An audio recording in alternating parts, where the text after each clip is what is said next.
सभी को नमः संस्कृताय। ऋग्वेद से संबंधित प्रश्नों को लेकर इस कक्षा में मैं उपस्थित हुआ हूँ। इस कक्षा को देखने से पहले आपसे मेरा निवेदन है कि जो यूनिट 1 में पढ़ाया गया है ऋग्वेद से संबंधित कंटेंट, सबसे पहले आप उसको देखें, उसके पश्चात ही आप इन प्रश्नों को करें ताकि आप सभी प्रश्नों का समुचित उत्तर दे पाएँ। तो हम प्रारंभ कर रहे हैं। अब देखिए, प्रश्न पढ़ने के बाद मैं आपको थोड़ा समय दूंगा, 2 से 3 सेकंड का। आपको सही उत्तर अपने दिमाग में सोच लेना है और फिर मैं उसको टिक कर दूंगा। इस तरह हम बहुत ही जल्दी बहुत सारे प्रश्नों को कर पाएंगे इस कक्षा में। तो वेदः अस्ति, क्या जवाब हो जाएगा? श्रुति, स्मृति, सदाचार या धर्म।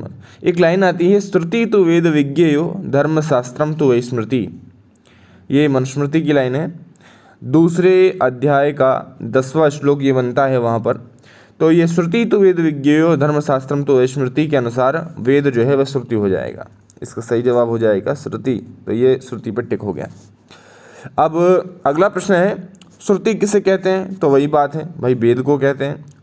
अच्छा, ये सारे वो प्रश्न हैं जिन प्रश्नों को विभिन्न प्रतियोगी परीक्षाओं में, संस्कृत से संबंधित प्रतियोगी परीक्षाओं में पूछा गया है। मतलब इसी तरीके के प्रश्न हर परीक्षा में पूछे जाते हैं। इससे हमें ये भी आइडिया लगेगा कि भाई हमें क्या पढ़ना है और किस पे ज़्यादा फोकस करना है। तो वेदः कः, वेद क्या है? अपौरुषेयम वाक्यम, अंग प्रधान संबंध बोधकम वाक्यम, कर्म बोधकम वाक्यम या समभिव्यवहार वाक्यम। तो अपौरुषेय वाक्यम वेद हो जाएगा।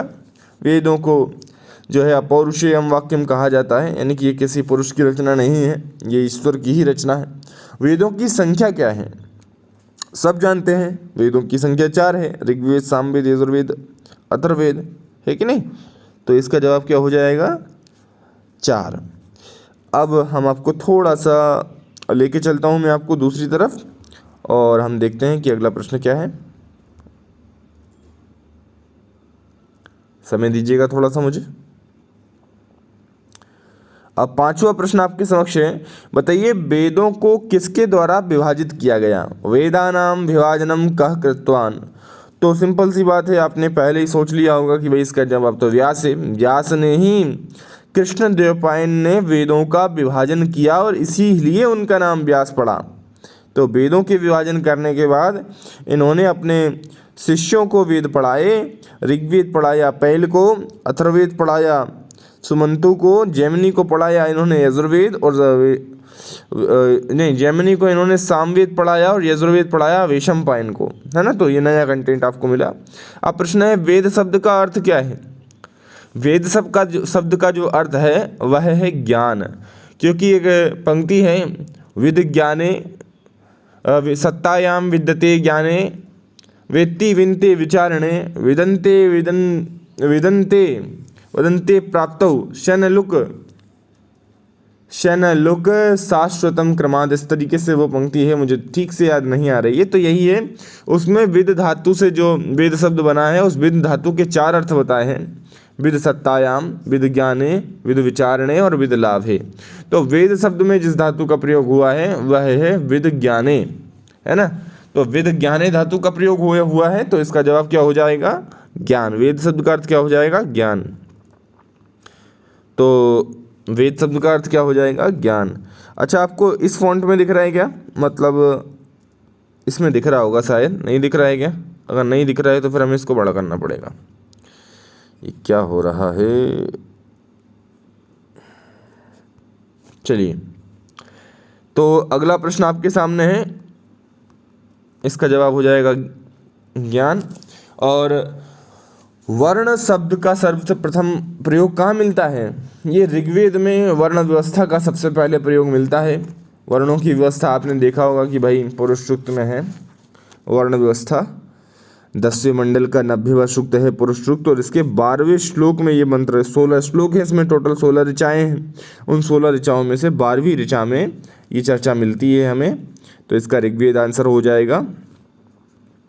अब अगला प्रश्न आपके समक्ष बताइए, श्रुति शब्द कस्यार्थस्य बोधको अस्ति। श्रुति शब्द जो है वह किस अर्थ का बोध कराता है? अभी हमने पढ़ा किया है कि भाई श्रुति तो वेद विज्ञेयो धर्मशास्त्रम तो वै स्मृति। धर्मशास्त्र स्मृति है और श्रुति क्या है? वेद है। श्रुति से तो निश्चित तौर पर हमें वेद ही समझना चाहिए। श्रुति तु वेद विज्ञेयो, यह एक बात हो जाती है। अब नवा प्रश्न है आपके सामने, देखिए, वेदाः अपौरुषेयः इति स्वीकुर्वन्ति, ये किसने स्वीकार किया है कि वेद अपौरुषेय हैं? बौद्धों ने, जैनियों ने, या फिर चार्वाक ने, या फिर मीमांसकों ने?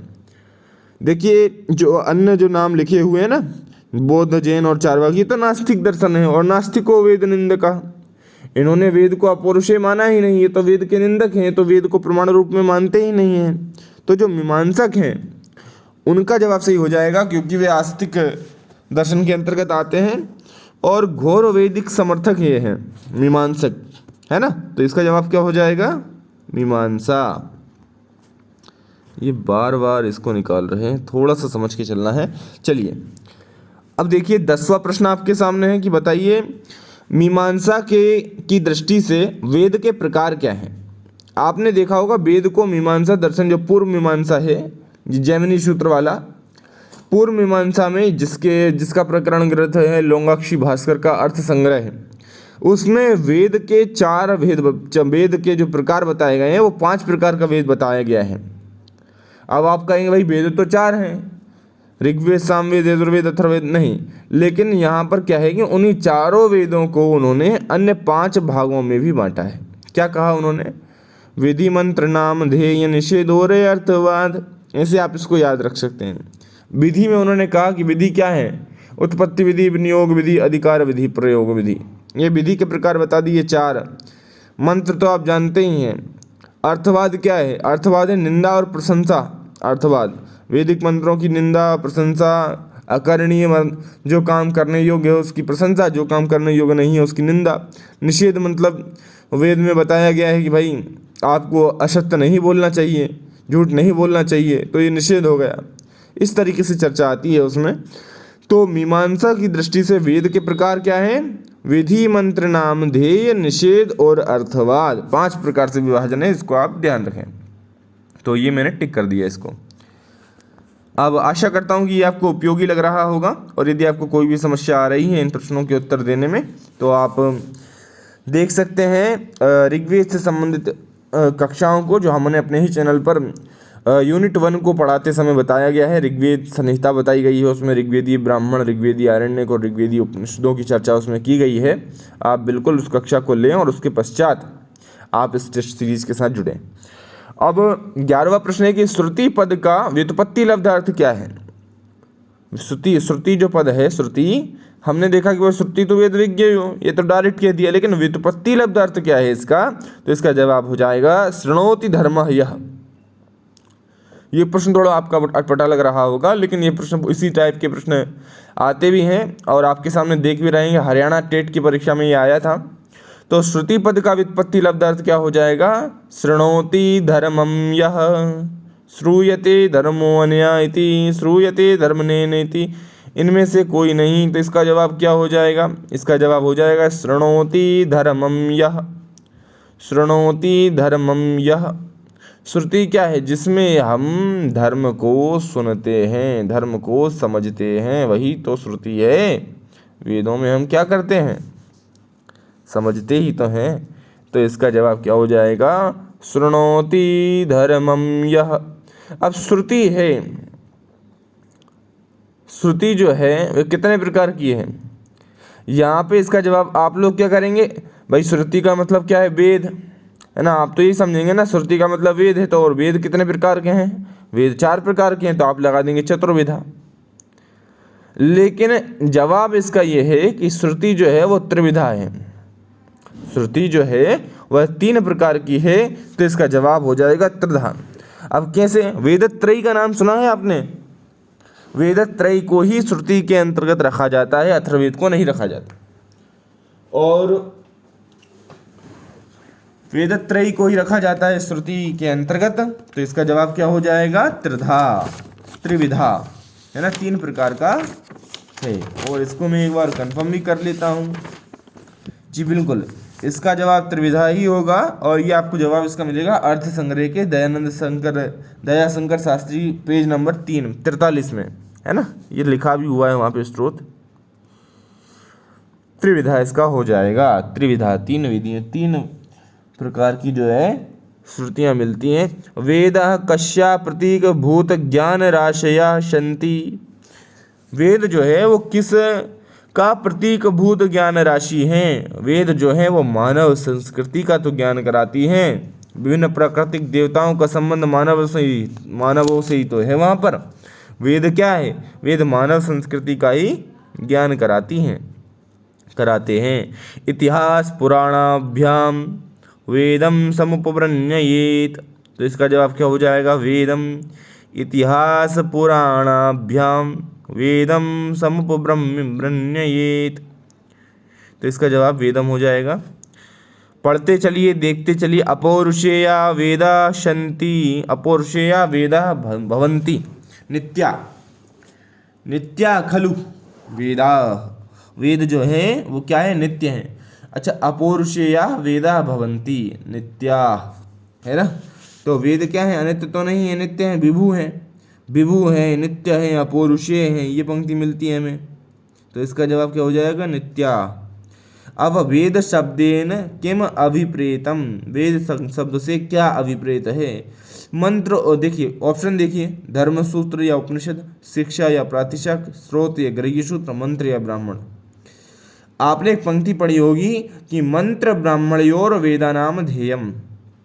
पढ़ा है ना? मंत्र ब्राह्मणयोर वेदानाम ध्येयम। पढ़ा है कि नहीं पढ़ा? अगर नहीं पढ़ा है तो ऋग्वेद संहिता की कक्षा को देख लीजिए और उसमें आपको इन सब के जवाब मिल जाएंगे। मंत्र ब्राह्मणयोर वेदानाम ध्येयम, मंत्र ब्राह्मणयोर वेदानाम ध्येयम। तो मंत्र ब्राह्मण ही वेद है। वेद शब्द से क्या अभिप्राय है? वेद किन्हें कहते हैं? मंत्र और ब्राह्मण को वेद कहते हैं। मंत्र ब्राह्मणयोर वेदानाम ध्येयम। और अगला प्रश्न आपके समक्ष है 17वां। वर्णानाम समुदायस्य किम नाम अस्ति। मंत्राणाम समुदायस्य किम नाम अस्ति।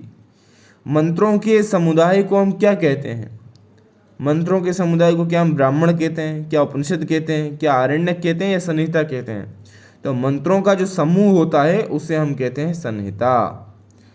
मंत्रों के समूह को संहिता कहते हैं, ये बात ध्यान रखें। संहिता मतलब होता है मिलना, मंत्रों का समूह यानी कि मिलना मंत्रों का। अब वेदों के काव्यात्मक हिस्से को क्या कहा जाता है?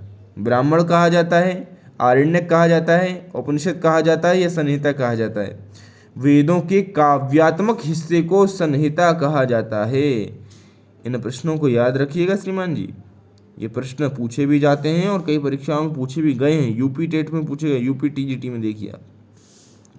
अब वेदों के काव्यात्मक हिस्से को क्या कहा जाता है? संहिता कहा जाता है। अगला प्रश्न आपके समक्ष रख रहा हूं, बताइए। संहिता पाठानंतरम क्रियते। क्या करते हैं हम? संहिताओं के अंतर्गत किसका पाठ करते हैं? संहिताओं के अंतर्गत क्या है? संधि पाठ है, समास पाठ है, क्रम पाठ है, या पद पाठ है? हम पदों को ही तो पढ़ते हैं, हम ऋचाओं को ही तो पढ़ते हैं। और अगर श्लोक है तो श्लोक में पद भी हैं, तो क्या हो जाएगा? पद पाठ हो जाएगा इसका जवाब। संहिता पाठानंतरम क्रियते। क्या क्रियते? पद पाठ क्रियते। अच्छा, आप सुमेलित करना है आपको। 20वां प्रश्न है, बताइए। अथर्ववेद, ऋग्वेद, यजुर्वेद और सामवेद एक साइड लिखा हुआ है।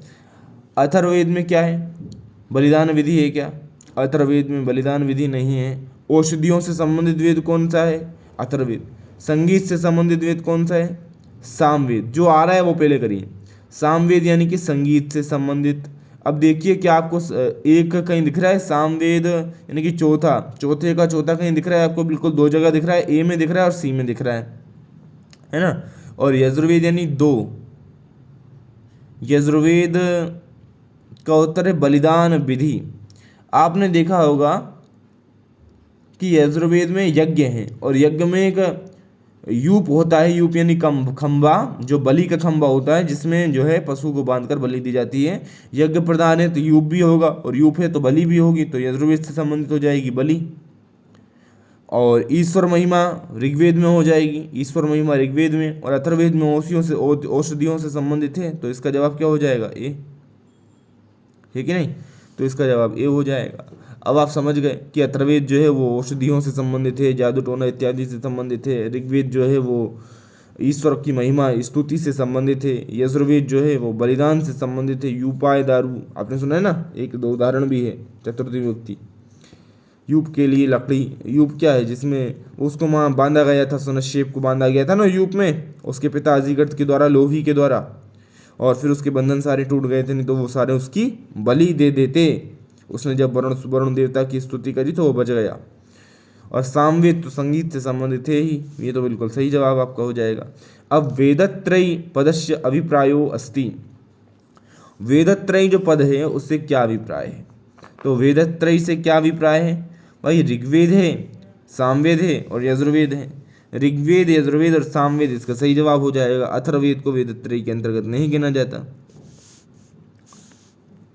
अब त्रयी इति संज्ञा, त्रयी ये किसकी संज्ञा है? त्रयी वेदों की संज्ञा है। तीन है ना त्रयी, त्रयी वेदों की संज्ञा है। ऋग्वेद, यजुर्वेद और सामवेद को त्रयी कहा जाता है। अपौरुषेय ग्रंथ को विद्यते, अपौरुषेय ग्रंथ तो वेद ही हैं।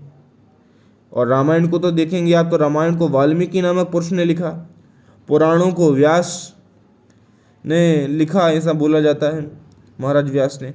और महाभारत को भी व्यास जी ने लिखा, और जबकि वेदों का व्यास जी ने संकलन किया और विभाजन किया। तो वेद क्या हो जाएगा? अपौरुषेय ग्रंथा विद्यते वेदा, को विद्यते तो अपौरुषेय ग्रंथा वेद विद्यते, इसका जवाब हो जाएगा। अगला प्रश्न आपके समक्ष रख रहा हूं मैं। अगला प्रश्न आपका हो जाएगा 24वां प्रश्न है ये। आपको जवाब देना है कि बताइए वेदारंभ कुत्र प्रारंभ्यते, वेदों का आरंभ कहाँ से होता है? आपने सुना होगा कि भाई वेदों को हमने अध्ययन की सुविधा के लिए 4 भागों में बांटा है। पहला संहिता, दूसरा ब्राह्मण, तीसरा आरण्यक और चौथा उपनिषद। तो यह पूछ रहे हैं कि वेदों का आरंभ कहाँ से होता है, और ऑप्शन में आप देखेंगे संहितातः, पदपाठतः, जटापाठतः या फिर धनपाठतः। तो भाई संहिता से तो प्रारंभ होता है, संहिता पहला भाग है वेदों का, दूसरा भाग ब्राह्मण है, तीसरा भाग आरण्यक है और चौथा भाग क्या है? उपनिषद है। तो इसका जवाब संहिता ही हो जाएगा। अब सायण के मत में वेदस्य स्वरूपम किम, सायण ने एक परिभाषा दी है, इसको मैंने आपको बताया भी है। यदि आप देखेंगे प्रथम इकाई की जितनी भी कक्षाएं हैं, यदि आपने सारी देख ली और उसके बाद इन टेस्टों को लगाने आए तो निश्चित तौर पे आपको 90% से ज़्यादा प्रश्नों के जवाब आएंगे और आप उन्हें कर भी पाएंगे और आपको इससे मोटिवेशन भी मिलेगा। तो सर्वप्रथम पढ़ें और फिर टेस्ट लगाएं, क्योंकि हमने जो पढ़ाया है ना प्रथम इकाई में, उसी के टेस्ट अब आएंगे सारे। जितना भी पढ़ा है सबके आपको प्रश्न मिलेंगे, 100, 50, जितने भी मेरे पास उपस्थित होंगे मैं आपको दूंगा। और उससे हमें ये रिवाइज हो पाएगा कि हमने जो पढ़ा है वो हमें याद भी है, हम कितने पानी में हैं ये हमारा पता चल पाएगा हमें। तो सायण के मत में भाष्यकारों की जो एक कक्षा है ना, उसमें आपको सायण का मिल जाएगा। इन्होंने कहा है कि इष्ट प्राप्ति अनिष्ट परिहार यो अलौकिकम उपायम वेदयति सवेदः। इसमें थोड़ा सा अलग दे दिया उन्होंने, लेकिन उत्तर आपका यही हो जाएगा कि इष्ट प्राप्ति हो जिसे हम चाहें वो हमें प्राप्त हो जाए, अनिष्ट परिहार, और जिसे हम ना चाहें वो हमारे सामने कभी ना आए, इस प्रकार की चीज़ों की उपलब्धि के लिए, यानी कि जो अलौकिक उपाय बताए गए हैं जिस ग्रंथ में, वह ग्रंथ वेद है। इष्ट प्राप्ति के, अनिष्ट के परिहार के अलौकिक उपाय जिस ग्रंथ में बताए गए हैं सायण के अनुसार, वही वेद हैं। ये सायण कौन है? ये सायण वही हैं जो हरिहर बुक्का के अमात्य थे। ये सायण वही हैं जो विजयनगर साम्राज्य में अमात्य थे। ये सायण वही हैं जिन्होंने 5 संहिताओं का, 11 ब्राह्मणों का और 2 आरण्यकों का अनुवाद किया, टीका लिखी उन पर। ये सायण वही हैं जिनका समय 14वीं शताब्दी का उत्तरार्ध माना जाता है। और क्या कहूँ, और कह दूँ कि ये सायण वही हैं जिनके भाई का नाम माधव था, और उन्हीं के सम्मान में, उन्हीं के कहने से इन्होंने वेद के व्याख्या का काम किया, और उन्हीं के नाम पर अपनी व्याख्याओं का नाम रखा माधवीय वेदार्थ प्रकाश। आपको इतना सारा कंटेंट सायण के बारे में मिला है, तो आप इसे बिल्कुल वीडियो को लाइक करिए और चैनल को सब्सक्राइब भी करिए। सब्सक्राइब कर लेंगे तो आपके पैसे नहीं लग जाएंगे, इससे हमें थोड़ा मोटिवेशन मिलेगा और आपको प्रतिदिन एक कक्षा देने के लिए हम उत्साहित होंगे। अब देखिए, आर्षे परंपरा के अनुसार वेद क्या है? आर्षे परंपरा के अनुसार भाई वेद तो अपौरुषेय है ना, आर्षे परंपरा के अनुसार। और पाश्चात्य परंपरा कहती है कि वेद जो है वो पौरुषेय है। तो आर्षे परंपरा क्या कहती है? वेदा को अस्ति तो वेदा अपौरुषेय। वेदस्य स्वतः प्रामाण्यत्वे किम मानम ईश्वर प्रोक्तम। वेद जो है वह स्वतः प्रामाण्य है। क्यों? क्योंकि इन्हें ईश्वर ने कहा है, क्योंकि ईश्वर इन्हें बोले हैं, क्योंकि अपौरुषेय हैं। ईश्वर के द्वारा कोई ज्ञान अगर दिया जाए तो क्या उसे प्रमाण की आवश्यकता है? नहीं है। वेद स्वतः प्रमाण क्यों है? क्योंकि ईश्वर के द्वारा ये प्रदत्त हैं। यदि कोई इंसान इस बात को कहता जो वेदों में लिखी हुई है तो हम उसे प्रमाणित करने के लिए सबूत मांग सकते थे, लेकिन जिस ईश्वर ने इस पूरा संसार बनाया है, ये पूरी सृष्टि जिसके द्वारा चलित है, जिसके द्वारा गतिशील है, यदि वो किसी ज्ञान को कहे तो उसके लिए क्या किसी प्रमाण की आवश्यकता है? क्या उसके द्वारा बनाई गई वस्तुएं उसके लिए प्रमाण का कार्य करेंगी? कदापि नहीं। तो भाई साहब इसका जवाब हो जाएगा ईश्वर प्रोक्तम। ईश्वर के द्वारा कहे जाने के कारण वेद जो है वो स्वतः प्रमाण है। वेदत्रयी में किसकी गणना नहीं होती? आप जानते हैं कि वेदत्रयी में अथर्ववेद की गणना नहीं होती। ऋग, यजुः, साम ये तीनों वेदत्रयी कहलाते हैं। अब अगला प्रश्न आपके समक्ष में रख रहा हूं, 29वां प्रश्न आपको दूंगा और उसमें आपको जवाब देंगे आप मुझे कि बताइए वेदस्य निष्पत्तौ का निष्पत्ति समीचीना नास्ति। अब देखिए, मैंने आपको बताया था कि विद सत्तायां विद्यते ज्ञाने वेत्ति विन्ते विचारणे विदन्ते प्राप्तौ शनलुक शाश्वतम क्रमात्। इस तरीके से थोड़ा अगर शब्दों का हेरफेर हो रहा हो तो मुझे माफ़ करिएगा, लेकिन मैं याद मतलब एग्जैक्ट नहीं बोल पा रहा हूँ उसको, पर यही है वो कि विद ज्ञाने, देखो सबसे पहले सत्तायाम, फिर विद्यते, फिर ज्ञाने, फिर विचारणे। सत्तायाम विद्यते ज्ञाने वेत्ति विन्ते विचारणे विदन्ते प्राप्तौ यानी लाभे, विद लाभे। सत्तायाम का मतलब है सत्तायाम विद्यते ज्ञाने, दो अक्षर आ गए यहाँ पर। कौन कौन से? विद सत्तायाम विद ज्ञाने वेत्ति विन्ते विचारणे, और एक विचारणे आ गया। और विद प्राप्तौ यानी विद लाभे। तो बताइए इनमें से कौन कौन से? विद ज्ञाने हैं, विद विचारणे हैं, विद सत्तायाम हैं। क्या विद निवारणे भी है? तो नहीं है विद निवारणे।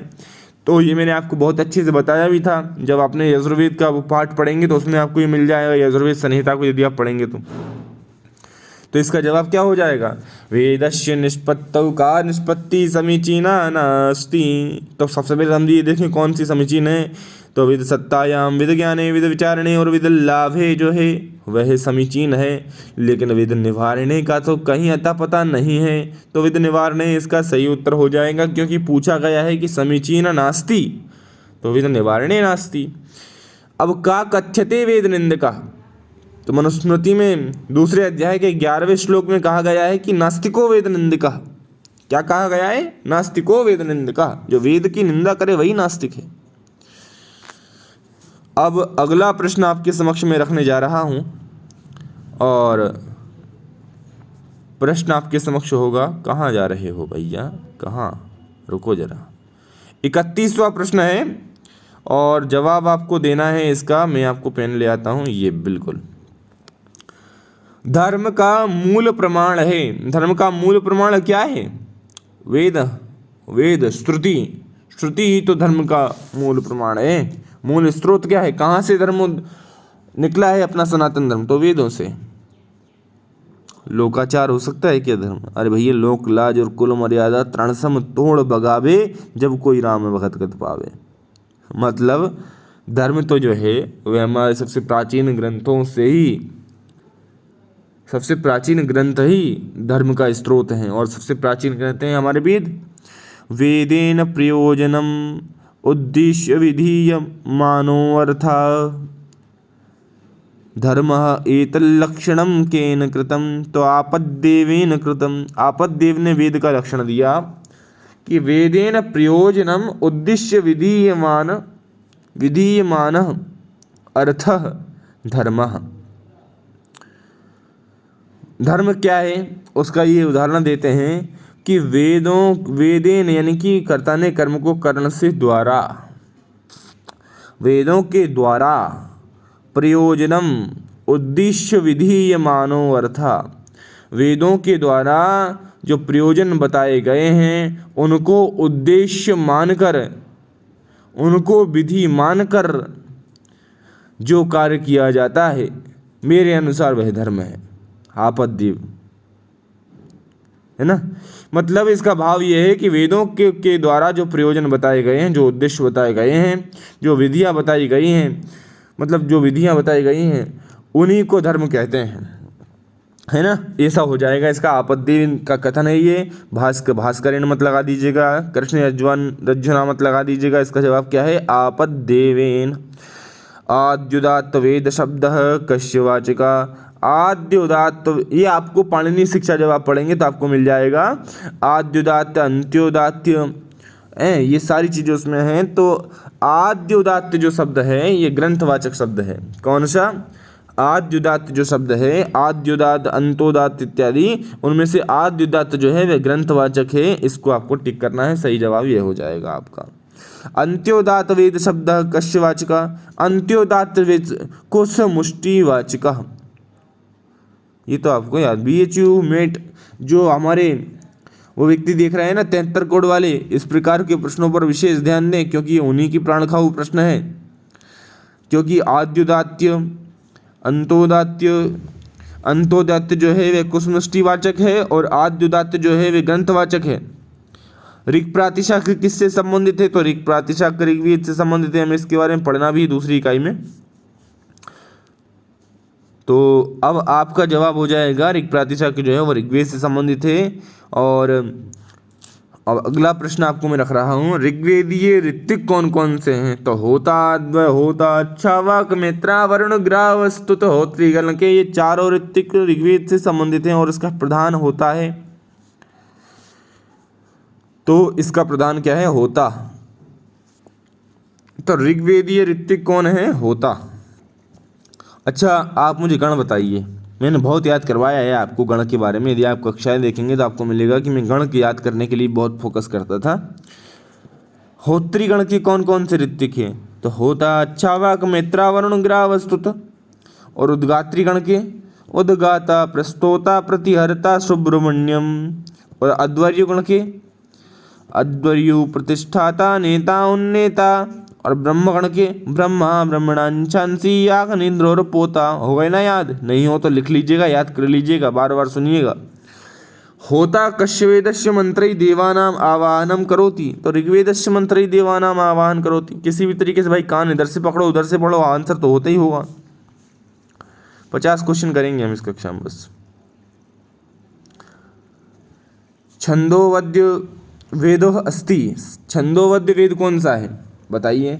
तो छंदोबद्ध वेद ऋग्वेद है। आपके मन में आ रहा होगा इसका जवाब, भाई इन्होंने सामवेद क्यों नहीं लिखा? क्योंकि सामवेद तो गायन का वेद है और छंदों को गाया तो जाता है। लेकिन नहीं, ऐसा नहीं है। इसका जवाब ऋग्वेद ही होगा क्योंकि गान वेद जो है वह सामवेद है। जरूरी नहीं है कि ऋग्वेद में क्या गाते नहीं, वो विशेष पद्धति के द्वारा गाया जाता है, इसलिए उसका जवाब ऋग्वेद सामवेद होता है। मतलब गायन से संबंधित वेद हो जाएगा, गानबद्ध वेद जो हो जाएगा, गीतबद्ध वेद जो हो जाएगा, गीतिबद्ध जो होगा वह सामवेद होगा। लेकिन छंदोबद्ध जो वेद का आंसर आ जाएगा वह आपको ऋग्वेद ही लगाना होगा। और ऋग्वेद की 1771 ऋचाएँ सामवेद में यूं ज्यों की त्यों ले ली गई, वो भी तो देखिए। 1771 ऋचाएँ ली गई हैं। हाँ, ऋचाएँ या फिर सूक्त लिए गए हैं, एक बार आप कंफर्म करिएगा कक्षा को देखकर। सर्व प्राचीन वेद का सबसे प्राचीन वेद कौन सा है? सबसे पुराना वेद कौन सा है? संसारस्य प्राचीनतमा वेद ऋग्वेद। कितनी परीक्षाओं में पूछा गया ये? BHU आचार्य में, BHU मास्टर्स में पूछा गया, UP PCS में पूछा गया, UK PCS में पूछा गया, UP टेट में पूछा गया, ये PhD वाला एग्जाम जो हुआ इसमें ही पूछा गया। कितनी बार पूछा गया ये प्रश्न? और भी कई परीक्षाओं में पूछा गया होगा जिसका यहाँ पर संदर्भ नहीं लिखा है। अब ऋग्वेद का दूसरा नाम क्या है? ऋग्वेद का दूसरा नाम क्या है? ऋग्वेद का दूसरा नाम हो जाएगा दशतई। और होत्री वेद, दो नाम है ना। ऋग्वेद की शाखा आप पढ़ेंगे तो आपको पता चलेगा कि ऋग्वेद के दो नाम है, अष्टक्रम और मंडल का ये तो विभाजन हो जाता है। दशत्रयी, 10 मंडल होने के कारण इसे हम दशत्रयी कहते हैं, और होता है इसका प्रधान ऋत्विक है, इसलिए इसको होत्री वेद भी कहते हैं। अब आपको अगला प्रश्न दे रहा हूं। अगला प्रश्न है, दशतई पदेन कस्य बोधो जायते। दशतई से किस वेद को जाना जाता है? का वेद, ये भाई ऋग्वेद, क्वेश्चन तो वही है ना, किसी प्रकार से पूछ लें।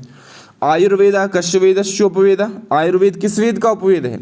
आयुर्वेद ऋग्वेद का उपवेद है। सामवेद का उपवेद कौन है? सामवेद का उपवेद है गंधर्ववेद।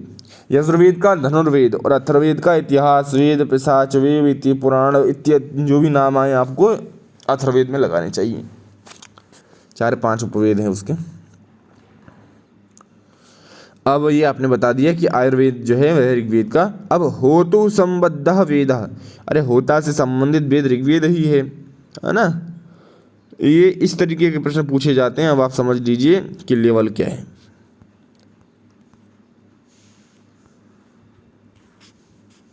फिर से वो चला गया तो उसको लेके आते हैं। चलिए, मंडल क्रम केन वेदेन संबद्ध। अरे भाई आप सब जानते हैं कि मंडल क्रम ऋग्वेद से संबंधित है, और अष्टक्रम भी ऋग्वेद से संबंधित है। अष्टक्रम में 8 अष्टक हैं और 10 मंडल क्रम में 10 मंडल हैं। ऋग्वेद की सृष्टि किससे हुई है? ऋग्वेद की सृष्टि अग्नि से हुई है। यजुर्वेद की सृष्टि वायु से हुई है।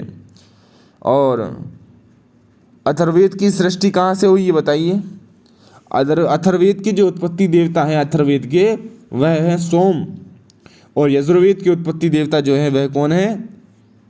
यजुर्वेद के वायु, और सामवेद के आदित्य। आदित्य यानी सूर्य, इस बात को ध्यान रखिएगा। ऋग्वेद का प्रथम सूक्त अग्नि सूक्त है, हमारे सिलेबस में भी लगा हुआ है। 9 मंत्र हैं, मधुच्छंदा इसके ऋषि हैं, गायत्री इसमें छंद है ना। और मधुच्छंदा जो है ये विश्वामित्र के 101 पुत्रों में से 51वें पुत्र थे। 50 इनसे बड़े पुत्र थे, 50 इनसे छोटे पुत्र थे, है कि नहीं? मतलब बीच में जो थे वो मधुच्छंदा थे।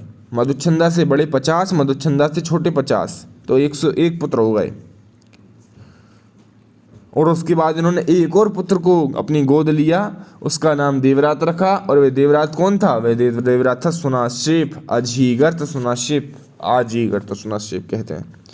अब ऋग्वेद से में सूक्तों की संख्या कितनी है भाई? 1028 सूक्त हैं। उनमें से मूल सूक्त जो हैं वह 1017 हैं, और 11 खिल सूक्त हैं।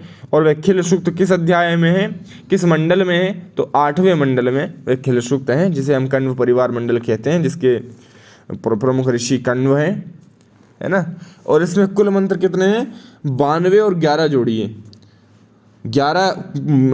8वें मंडल में 92 कुल सूक्त हैं, और उनमें 11 ये तो 103 हो जाते हैं।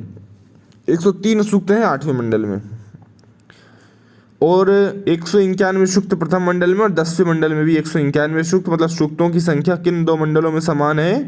तो जवाब हो जाएगा, जवाब क्या हो जाएगा? प्रथम और अंतिम, 10वां और पहला।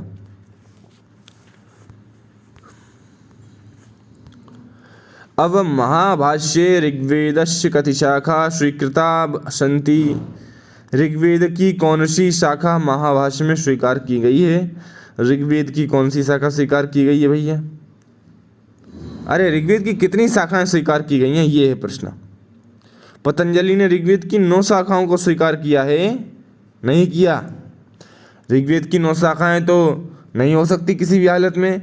9 शाखाएं तो पतंजलि ने अथर्ववेद की स्वीकार की हैं, और सामवेद की 1000 शाखाएं स्वीकार की हैं, और 100 या 101 शाखाएं उन्होंने स्वीकार की हैं यजुर्वेद की, और अब 21 शाखाएं जो हैं उन्होंने ऋग्वेद की स्वीकार की हैं। तो ये आपको जवाब मिल जाएगा यहाँ पर 21 शाखाएं। अब 48 प्रश्न हो चुके हैं। अगला प्रश्न आपके सामने ये रहा। अगला प्रश्न क्या है कि प्रसिद्ध ऋग्वेद से संबद्ध जो शाखा है वह कौन सी हो जाएगी? साकल शाखा। साकल, वाष्कल, आश्वलायन, सांखायन, मांडुकायन। लेकिन ऋग्वेद से संबंधित सबसे प्रसिद्ध शाखा कौन सी है और जो आज भी उपलब्ध होती है वह साकल ही है। साकल आज आपकी उपलब्ध है। 5 शाखाओं के नाम मिलते हैं, साकल, वाष्कल, आश्वलायन, शांखायन, मंडूकायन, लेकिन वर्तमान में जो उपलब्ध है वह शाकल शाखा ही है, तो आपको साकल उत्तर लगाना है। शाकल संहिता किस वेद की है? साकल संहिता ऋग्वेद की है। साकल, वाष्कल, आश्वलायन, शांखायन, मंडूकायन आपको मैंने अभी कहा, तो इसका जवाब क्या हो जाएगा? ऋग्वेद। वाष्कल संहिता किसकी है? तो भाई बहुत सारे प्रश्न बन जाएंगे, 5 प्रश्न तो बन ही गए। साकल, वाष्कल, आश्वलायन, शांखायन, मंडूकायन पृथक पृथक पूछेंगे तो हम 5 प्रश्न बन जाएंगे। वाष्कल शाखा भी ऋग्वेद से, मंडूकायन भी ऋग्वेद से। अब बताइए ऋग्वेद के दशम मंडल में कितने सूक्त हैं? तो ऋग्वेद के दशम मंडल में 191 सूक्त मैंने आपको अभी बताया था। 191 दशम मंडल में है और पहले मंडल में भी 191 है, मतलब दोनों ही मंडलों में सूक्तों की संख्या क्या है? समान है। ऋग्वेद की मूल लिपि कौन सी है? ऋग्वेद की मूल लिपि ब्राह्मी थी, ये आपको याद रखना है। फिर बाद में उसको देवनागरी में लिखा गया। ऋग्वेद की मूल लिपि कौन सी है? ब्राह्मी। ब्राह्मी लिपि आप देखेंगे तो आपको पढ़ने में नहीं आएगी, मतलब गोल गोल अक्षर उसके होते हैं, समझ नहीं आती। स्कंद स्वामी का, अच्छा ब्राह्मी लिपि को सबसे पहले किसने पढ़ा, पता पाओगे? शायद अब विलियम जोन्स इसका आंसर है, लेकिन आप इसको थोड़ा कंफर्म करिएगा और फिर मुझे बताइएगा कि इसका सही आंसर क्या है। क्योंकि विलियम जोन्स एक ऐसे विद्वान हैं जिन्होंने सर्वप्रथम वेदों की ओर अन्य विद्वानों का जो है ध्यान आकर्षित किया था वेदों की ओर, तो विलियम जोन्स मुझे लग रहा है इसका उत्तर होना चाहिए। लेकिन आप एक बार इसको सर्च करिएगा और फिर इसी वीडियो पे आके आप कमेंट करिएगा, जो मैं कहूँ ना वो ज़रूर कर दीजिएगा आप, है ना। आप करते नहीं हैं, ना तो आप कक्षाओं को लाइक करते हैं और ना ही आप चैनल को सब्सक्राइब करते हैं। वीडियो को देखते हैं और चले जाते हैं, मतलब जिन्होंने मेहनत करके आपको कक्षा उपलब्ध कराई उसका कोई ख्याल नहीं करते। आप लोग बड़े स्वार्थी हो। अरे आप कोई पारितोषिक नहीं दे रहे हैं, कोई धनराशि नहीं दे रहे हैं, तो कम से कम कक्षा को लाइक कर सकते हैं। आप कक्षा को लाइक करने के बाद चैनल को सब्सक्राइब नहीं किया है तो चैनल से जुड़ सकते हैं, बेल आइकन प्रेस कर सकते हैं ताकि आगामी टेस्ट या फिर कक्षा जो है आने वाली वो आपको प्राप्त हो जाए। लेकिन नहीं करेंगे आप, इससे हमें करोड़ों रुपए मिल जाएंगे ना यदि आप कर लेंगे तो। अरे कर लो यार, अगर मिलेंगे भी तो वो आपकी जेब से थोड़ी मिलेंगे, वो तो मैं आपकी सहायता कर रहा हूँ, आप मेरी सहायता कर दीजिए। अभी कौन से मिल जाएंगे? अरे 700-800 सब्सक्राइबर नहीं हुए, कहाँ से कुछ मिल जाएगा? आपको पढ़ाने का पारितोषिक मुझे YouTube देगा, लेकिन भविष्य में देगा, बहुत दिनों बाद देगा, उसके प्रारंभ तो करना पड़ेगा। आप सपोर्ट किया करिए, जो मैं कहूँ उसे आप कमेंट किया करिए। कक्षा आपको कैसी लगी कमेंट करके बता दिया करिए। वीडियो को लाइक किया करिए, चैनल को अपने मित्रों के साथ साझा किया करिए। बस यही तो हम लोग चाहते हैं आपसे, और क्या चाहते हैं। अब बताइए 55वां प्रश्न है, स्कंद स्वामी का भाष्य किससे संबद्ध है? ऋग्वेद से संबंध है। स्कंद स्वामी का जो समय है वो लगभग समय जो है इनका स्कंद स्वामी का, ये माना जाता है कि 350 के आसपास, ईस्वी के आसपास ये हुए। और इन्होंने ऋग्वेद के अष्टक क्रम जो प्राप्त होता है उस पर इन्होंने भाष्य किया, और उसमें भी इन्होंने प्रथम 4 अष्टकों पर भाष्य किया। और उसके बाद कौन हुए? उसके बाद नारायण और उद्गीत ने अंतिम 4 अष्टक जो बचे उन पर भाष्य किया। मध्य भाग पर नारायण ने और अंतिम भाग पर उद्गीत ने। तो स्कंद स्वामी सर्वप्राचीन भाष्यकार हो जाते हैं आपके ऋग्वेद के। और इन्होंने ना और अन्य भाष्य भी किए हैं। इन्होंने ऋक् सर्वानुक्रमणी पर भी कोई टीका वगैरह लिखी है। तो ऋग्वेद से शाखा, ऋग्वेद की कितनी शाखाएं हैं भाई गिनिए? साकल 1, वाष्कल 2, शांखायन, आश्वलायन, मंडूकायन ये 3, यानी कि टोटल हो गई 5, है ना। तो इसका जवाब क्या हो जाएगा? 5। ये लास्ट पेज आपको करवा रहा हूँ शायद। अच्छा 1 घंटे की कक्षा कर दें क्या? नहीं, इतना ही रहने दीजिए क्योंकि आपसे झिलेगा नहीं, ज़्यादा पढ़ा दिया तो। थोड़े और कर लेते हैं। ऋग्वेद के पद पाठकार कौन है? शाकल्य। शाकल्य को ऋग्वेद के पद पाठकार कहा जाता है। आचार्य कौन है? आचार्य पैल हैं। पद पाठकार शाकल हैं। शाखा प्रसिद्ध शाकल है। शाकल्य कौन है? पद पाठकार। तो याद रखिएगा, साकर शाखा से संबंधित पद पाठकार जो हैं वो शाकल्य हैं। वंशीय ब्राह्मण कहाँ प्राप्त होता है? आठवां मंडल जो है ना, कण्व परिवार मंडल, या फिर उन्हें ही हम वंशीय ब्राह्मण, वंशीय मंडल कहते हैं, वंश मंडल कहते हैं ना। और आप देखेंगे ना, वंश मंडल वो तो परिवार मंडल है ही, कण्व परिवार मंडल, लेकिन वंश मंडल जो है ये दूसरे मंडल से लेकर 7वें मंडल तक का जो पूरा क्रम आता है इसे हम वंश मंडल कहते हैं। कौन कौन है? पहले मंडल के मधुचंद्र, दूसरे मंडल के गृहस्थ समद, तीसरे मंडल के विश्वामित्र, चौथे मंडल के वामदेव, पांचवें मंडल के अत्रि, छठे मंडल के भारद्वाज, सातवें मंडल के वशिष्ठ, आठवें मंडल के कण्व, नवे मंडल के कौन है? तृतीयविमद, श्रद्धा, कामायनी, और 10वें मंडल के तो आप बता दीजिएगा कौन है। और ये मतलब वंशीय मंडल कहा जाता है दूसरे से लेके 7वें मंडल को।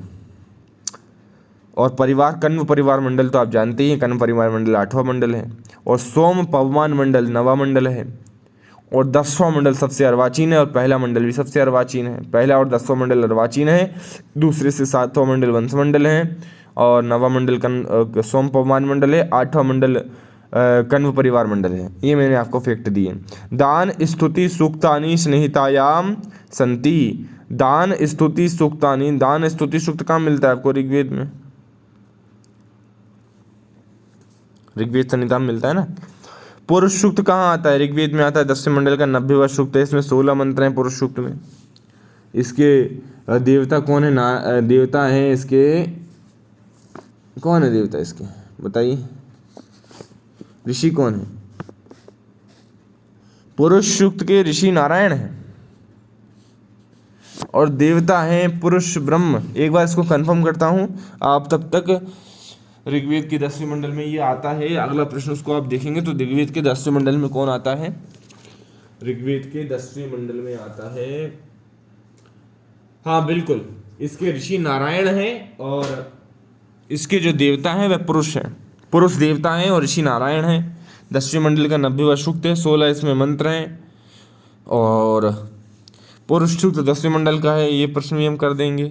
अब बताइए, ऋग्वेद में स्वरित स्वर जो है वह कैसे प्रदर्शित किया जाता है? उपरिष्यत, ऊपर हाथ करके। स्वर मैंने आपको भी नहीं पढ़ा है ना, तो इसका जवाब क्या हो जाएगा?